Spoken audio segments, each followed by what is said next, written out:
16 मार्च 2004 वो तारीख है जब पहली बार पाक फौज ने जनूबी वजीरिस्तान में शिद्दत पसंदों के खिलाफ ऑपरेशन का आगाज किया। ये वो वक्त था जब गैर मुल्की इंतहा पसंदों के इलाके में आमदोरफ्त बढ़ गई थी और उन्होंने पैसे के बलबूते पर कुछ मकामी लोगों को अपने साथ मिलाकर यहाँ पर अपने ठिकाने बनाने शुरू कर दिए। इतलात के मुताबिक यहाँ मौजूद गैर मुल्की जंगजुओं में एमन अल जवाहरी और मुल्ला नजीर भी शामिल थे।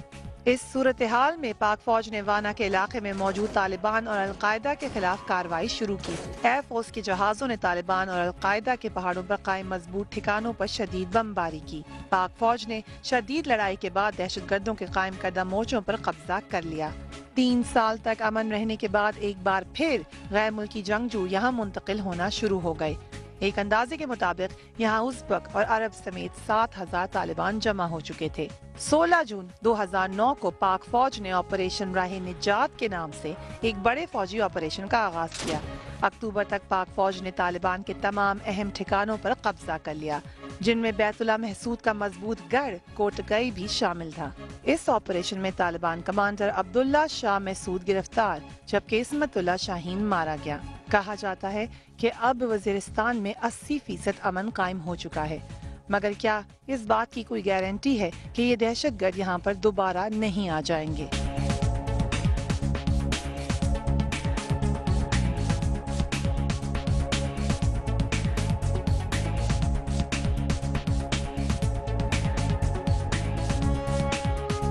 इस वक्त मेरे साथ कैरेट कॉलेज के वाइस प्रिंसिपल मौजूद हैं। सर, थोड़ा सा अपना तारुफ करवाएगा और बताइएगा वाना के इलाके में कैरेट कॉलेज कितना प्रैक्टिकल है? बेसिकली तो आप सब ये हमारी बहुत खुशकिस्मत है कि आप लोग यहाँ पर तशरीफ़ लाए, चूँकि पहले ख़बर लग जाती थी और पता नहीं चलता, कुछ नहीं होता था, लोग कहते कि बहुत कुछ हो गया। लेकिन यहाँ पर अब ये है कि कैडेट कॉलेज वाना का practical existence, the building is in front of you.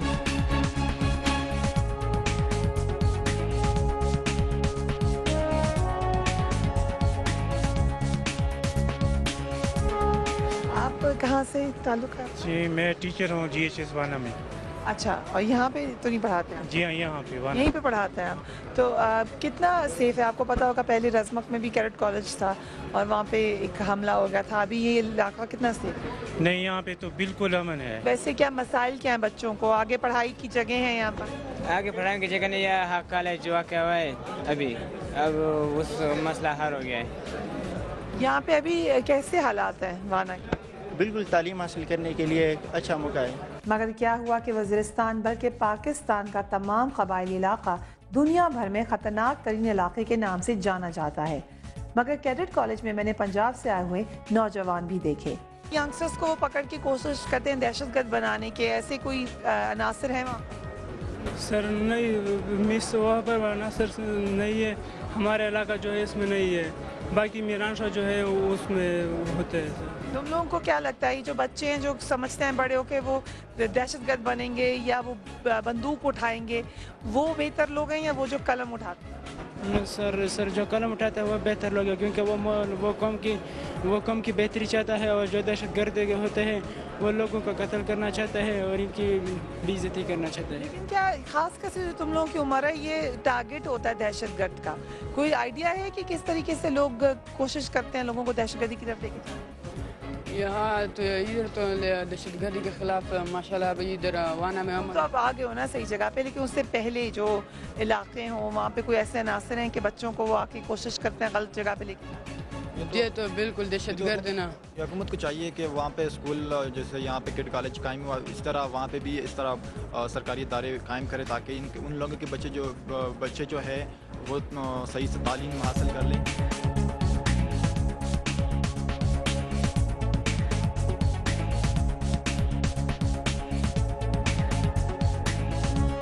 PNS मैदान के वाक़े के बाद से कि इनसाइड जॉब हो सकती है, इस तरह की कोई चीज़ें ख़ास ट्रेनिंग हो रही है, ख़ास इलाकों पे नज़र रखी जा रही है कि कोई ऐसा एलिमेंट यहाँ पे भी ना हो? मेरे इलाके में ऐसी कोई चीज़ नहीं। जैसे मैंने आपको बताया कि इसका जो हमारा एडमिनिस्ट्रेटिव बेस है वो कोहाट है, और कोहाट और यहाँ के इलाके के लिए मैं ये कह सकता हूँ कि ऐसा कोई एलिमेंट नहीं। और अगर कोई ऐसा एलिमेंट नज़र आता है तो आपको मालूम है कि आर्मी में एक सिस्टम है और कुछ केसेस के बारे में आपको मीडिया को भी उसके बारे में बाखबर रखा जाता है। ये वो तरक्याती काम हैं जो फाटा 68 से अप्रूव होकर आते हैं, बनाते पॉलिटिकल इंतजामिया है विद आर कोऑर्डिनेशन। बहुत सी ऐसी जगहें हैं जहाँ पर, जिस तरह मैंने आपको बताया कि यहाँ एक ऐसा तसलसल कायम किया जाना चाहिए कि एजुकेशन की यहाँ पे कितनी ज़रूरत है, किस स्कूल को किस लेवल पे लाना है, प्राइमरी की कहाँ ज़रूरत है, सेकेंडरी की कहाँ ज़रूरत है, पॉलिटिकल इंतजामिया और लोकल मशरान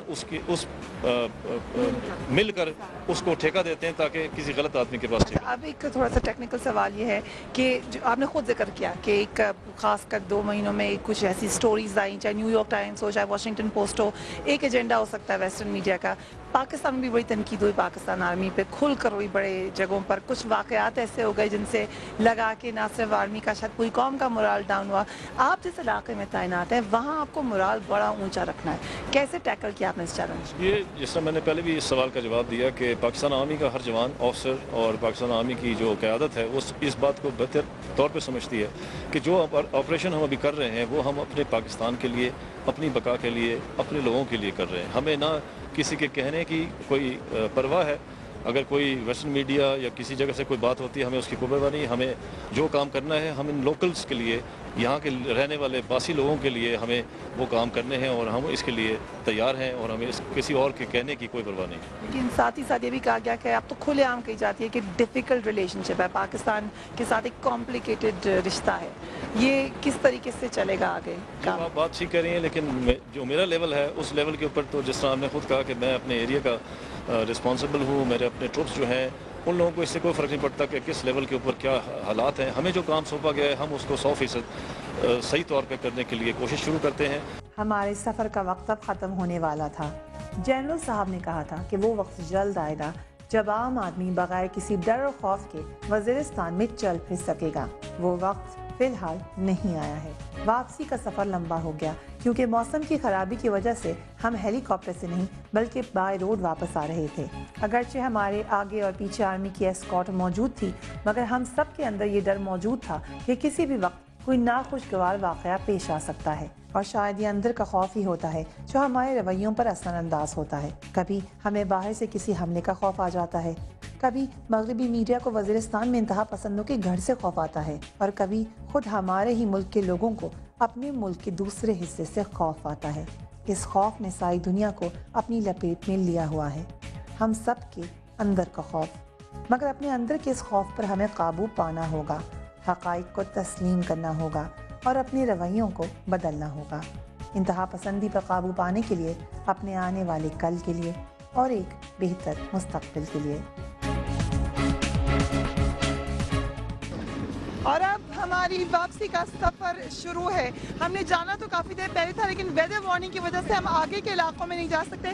आप देख सकते हैं हमारे पीछे हेलीकॉप्टर है, हमें ये कहा गया है कि जल्दी से इसमें बैठ जाएं वरना आगे सफ़र करना मुश्किल हो जाएगा। फिर 3-4 दिन तक आप यहाँ पर स्टक हो सकेंगे। ये ऐसा इलाका है पाकिस्तान का जहाँ पर आने के लिए आपको काफ़ी मेहनत करनी पड़ती है और एक हेलीकॉप्टर ही है वाहिद ज़रिया है आप आ सकते हैं। उसके अलावा बाय रोड बहुत लंबा रास्ता हो जाता है। हम अपने हेलीकॉप्टर्स की तरफ रवाना हुए। आपको वाना से आज लाइव वाना से हमने आपको एक्सक्लूसिवली प्रोग्राम दिखाया, पूरी कवरेज दिखाई ताकि हम आपको दिखा सकें कि पाकिस्तान के इस इलाके के मसाइल क्या हैं। वापसी का सफ़र शुरू है और आगे की आपको चीज़ों के ऊपर अपडेट रखेंगे। उम्मीद है कि आपको ये प्रोग्राम पसंद आएगा। बहुत सी ऐसी बातें जो वाना के बारे में कही जाती थी, वज़ीरिस्तान के बारे में कही जाती थी, वो भी समझ आई होंगी। हम इन सीरीज़ को जारी रखेंगे।